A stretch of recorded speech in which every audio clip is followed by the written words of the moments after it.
Main components of the fire truck.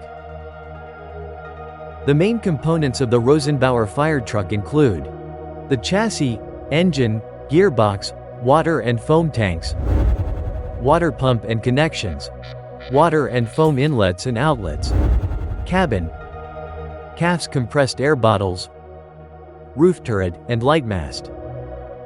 The following descriptions give an overview of each component. Cabin.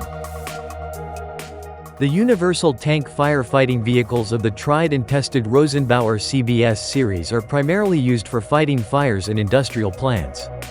In crew cab there are 4 seats equipped with SCBA for firefighters.